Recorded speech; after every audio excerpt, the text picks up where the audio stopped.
వాళ్ళందరూ దేవుని కుమారులు అనబడదు. ఎప్పుడైతే దేవుని ఆత్మచేత నువ్వు నడిపింపబడతావో ఈ మాటను చెప్పగలుగుతావు, నేను క్రీస్తుతో కూడా సిలువ వేయబడాను, ఇంకా జీవించేది నేను కాదు క్రీస్తే నాయందు జీవిస్తున్నాడు. దినదినము క్రీస్తు పోలికలోకి చెక్కబడుతుంటాము. ఈ అనుభవంలోకి రావాల ప్రతి క్రైస్తవుడు. ఎంతమంది అయితే ప్రభువుని నమ్ముకున్నారో, ఎంతమంది అయితే ప్రభు రక్షకుడిగా అంగీకరించారో, ఎంతమంది అయితే విశ్వాసం ఇచ్చారో, ఈ అనుభవంలోకి రావాలి ప్రతి క్రైస్తవుడు, ప్రతి బిడ్డ కూడా. నేను బయట వాళ్ళ కోసం నేను చెప్పట్లేదు. ఈ అనుభవంలోకి ఎప్పుడైతే వస్తారో, ఎందరైతే దేవుని ఆత్మచేత నడిపింపబడతారో వాళ్ళందరూ దేవుని కుమారులు అనబడదు. రోమపత్రిక 8వ అధ్యాయం 14వ వచనంలో ఉంటుంది. మనం దేవుని కుమారుడమా, దేవుని కుమారులమా, సాతాను కుమారులమా? మీ క్రియలు బట్టే అర్థమైపోతాయి. మీ క్రియలే. అబద్ధాలు ఆడుతున్నావా, సాతాను కుమారుడివి. మోసాలు చేస్తున్నావా, సాతాను కుమారుడివి. నీ క్రియలు చెప్తుంది, నీ మనస్సాక్షి. నువ్వు దేవుని ఆత్మ పొందుకుంటే నువ్వు అబద్ధం ఆడవు. దేవుని ఆత్మ నువ్వు పొందుకుంటే మోసాలు చేయవు. దేవుని ఆత్మ నువ్వు పొందుకుంటే చెడ్డ తలంపులు రావు. దేవుని ఆత్మ నువ్వు పొందుకుంటే చెడ్డ మాటలు నీ నోటి నుంచి రావు. పరిశుద్ధాత్ముడు నీలోని నివాసం చేసినప్పుడు ఇంకా జీవించేది నేను కాదు, క్రీస్తే నా యందు జీవిస్తున్నాడు. నేను క్రీస్తుతో పాటు సిలువ వేయబడాను, ఇంకా జీవించేది నేను కాదు, క్రీస్తే నా యందు జీవిస్తున్నాడు. ఈ మాట నువ్వు చెప్పగలిగితే పరిశుద్ధాత్ముడు నిశ్చయంగా నూరంతలుగా దేవుని ఆత్మతో నువ్వు నింపబడావు. దేవుని ఆత్మ నీలో ఉన్నప్పుడు అబద్ధాలు ఆడవు, మోసాలు చేయవు. ఒకవేళ అబద్ధము మాట వచ్చిందనుకో, వెంటనే దేవుని ఆత్మ వెంటనే మాట్లాడుతుంది, నువ్వు అబద్ధం ఆడుతున్నావు, ఒప్పుకో. అందుకని దేవుని వాక్యం సెలవిస్తుంది. ఒకసారి చూద్దాం. రోమపత్రిక 8వ అధ్యాయం, అక్కడ క్లియర్ రాస్తుంది. ఆత్మే మన పక్షంగా ప్రార్థన చేస్తుందంట. పరిశుద్ధాత్ముడు మనలోకి వచ్చినప్పుడు ఆత్మే మన పక్షంగా ప్రార్థన చేస్తుంది. ఇక్కడ 26 వచనం, 8వ అధ్యాయం, రోమపత్రిక 8 అధ్యాయం 26వ వచనం చదువుతాం. అటువలే ఆత్మయు మన బలహీనత చూచి సహాయం చేయుచున్నాడు. ఏలేమనగా మనము యుక్తముగా ఎలాగో ప్రార్థన చేయవలనో మనకి తెలియదు, కానీ ఉచ్చరింపు సౌఖ్యం కాని మూలుగులతో ఆత్మే తానే మన పక్షంగా విజ్ఞాపనం చేయుచున్నాడు. మరియు హృదయములో పరిశుద్ధించువాడు ఆత్మ యొక్క మనసు ఏదో ఎరుగునో అలాగే. ఎలాగనగా మనం దేవుని చిత్త ప్రకారం పరిశుద్ధుల కొరకు విజ్ఞాపనం చేయుచున్నాడు. దేవుని ప్రేమించే వారికి, అనగా ఆయన సంకల్పం చెప్పిన పిలువబడిన వారికి మేలు కలుగుటకే సమస్తము సమకూడి జరుగుచున్నవి. హల్లెలూయా. ఈరోజు పరిశుద్ధాత్ముడు నీలోని నివాసం చేసినప్పుడు ప్రార్థన అలాగే చెయ్యాలో కూడా నీకు తెలియదు. మన బలహీనతలు దేవుని ఆత్మ మన పక్షంగా ఉండి విజ్ఞాపం చేస్తుంది. ఈ అనుభవంలోకి వచ్చావా? ఇంకా మొదటి మెట్టులోనే ఉన్నావా? 1వ క్లాసులోనే ఉన్నావా? ఇంకా నేను 10 సంవత్సరాలు నమ్ముకున్నాను అని ఈ అనుభవంలోకి రాలేదనుకో, లోతైన అనుభవంలోకి రాలేదనుకో, 10 సంవత్సరాలు కాదు, 20 సంవత్సరాలు కాదు, 30 సంవత్సరాలు నమ్ముకున్నా దేవుని ఆత్మ పొందుకోకపోతే ఈ దేవుని వాక్యం నీకు అర్థమవ్వదు. దేవుని వాక్యము నీకు అర్థమవ్వదు. ఎన్నిసార్లు చదివినా నీకు అర్థమవ్వదు.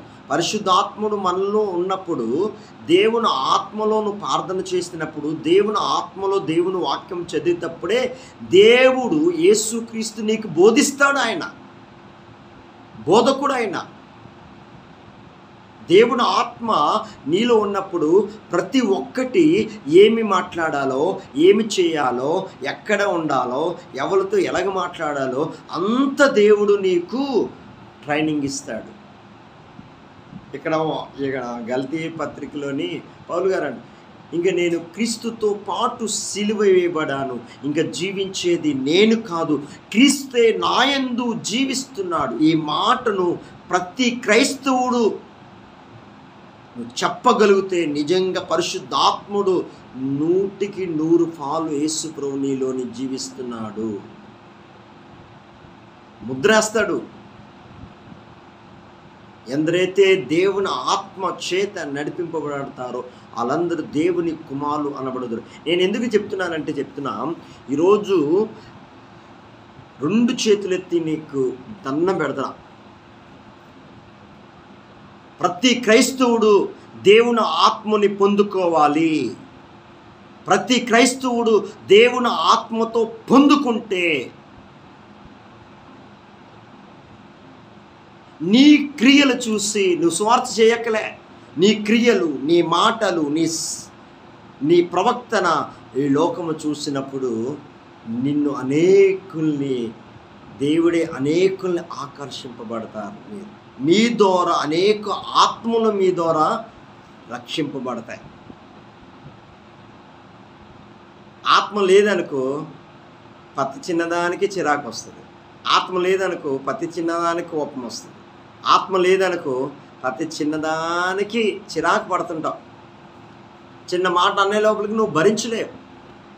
పరిశుద్ధాత్ముడు నీలో నివాసం చేశాడనుకో ఎంత చెడ్డ మాటలు పలికినప్పుడు మీరు ధన్యులని యేసుప్రభువు చెప్తున్నారు. చెడ్డ మాటలు పలికినా చీముకున్నట్టు కూడా ఉండదు నీకు. ఎందుకంటే నా దేవుడు నాకు తెలుసు, నా మనసాక్షి తెలుసు, నా హృదయం తెలుసు దేవుడికి. అక్కడ మీరు గమనించాలా, దానియేలు ప్రార్థన చేస్తున్నాడు. దానియేలు రాజుకు వ్యతిరేకంగా, దానియేలుకి వ్యతిరేకంగా ఒక చట్టాన్ని తీసుకుని వస్తే యథావిధిగా ప్రార్థన చేస్తున్నాడు దానియేలు. భయపడలే. నా దేవుడికి తెలుసు నన్ను రక్షిస్తాడని. నన్ను రక్షించగల దేవుడు సమర్థుడు, శక్తిగల దేవుడు దానియేలుకి తెలుసు. భయపడలే. ఎన్ని చట్టాలు ఉన్నా, ఎన్ని చట్టాలు వచ్చినా రాకపోయినా నా దేవునికి యథార్థంగా నువ్వు జీవిస్తే, ఇక్కడ పౌలు గారు చెప్తున్నారు కదా గలతీ పత్రికలోని, నేను క్రీస్తుతో పాటు సిలువ వేయబడాను, ఇంకా జీవించేది నేను కాదు, క్రీస్తే నాయందు జీవిస్తున్నాడు. ఈ మాట ప్రతి క్రైస్తవుడు ఎవరైతే చెబుతారో నిజంగా పరిశుద్ధాత్ముడు నీలోని నివాసం చేస్తున్నాడు. నువ్వు దేనికి భయపడవు. దేవునికి స్తోత్రం. ఈ చిన్న ప్రార్థన ప్రతి దినము అనుదిన తండ్రి స్వరం ఈ కార్యక్రమానికి వీక్షిస్తున్న ప్రతి బిడ్డకు 2 చేతులెత్తి నేను చెప్తున్నాను. ఒకటి, మీ ఆత్మతో నింపబడాలి. మీరు పరిశుద్ధాత్మతో నింపబడితే అప్పుడు ఆత్మలో ప్రార్థన చేస్తే, ఆత్మలో వాక్యము చదివేటప్పుడు ఎవరు బోధించినా, ఎవరు ఏటి మాట్లాడినా వెంటనే దేవుడు నీతో మాట్లాడతాడా, ఈ బోధ దేవుడిదా సాతానుదా అని వెంటనే నీకు తెలిసిపోతుంది. ఎవరైనా బోధించారనుకో, ఈ బోధ దేవుడి దగ్గర నుంచి వస్తుందా, దుష్టుడి నుంచి వస్తుందా ఈ బోధ, వెంటనే క్యాచింగ్ వచ్చేస్తుంది. పరిశుద్ధాత్ముడు వెంటనే స్కానింగ్ చేస్తాడు ప్రతి మనిషిని. అట్టి వివేకము, అట్టి జ్ఞానం దేవుడు మీకు అనుగ్రహిస్తాడు. నీ రిక్వెస్ట్ చేస్తున్నాను, ఈ లోకము అంత అబద్ధ బోధకులు, అబద్ధ ప్రవక్తలు బయలుదేరారు. అప్పుడే 2000 సంవత్సరాల కిందటే యేసుప్రభువు రాయించాడు. ఇక్కడ పెద్ద ఆశ్చర్యం కాదు. మీరు చెప్తున్నాను, దేవుడు రాజ్యానికి వెళ్ళాలంటే, దేవుడి చిత్తము నీ పట్ల జరగాలంటే పరిశుద్ధాత్మ శక్తితో మీరు పొందుకోవాలి. చిన్న ప్రార్థన చేసుకుందాం.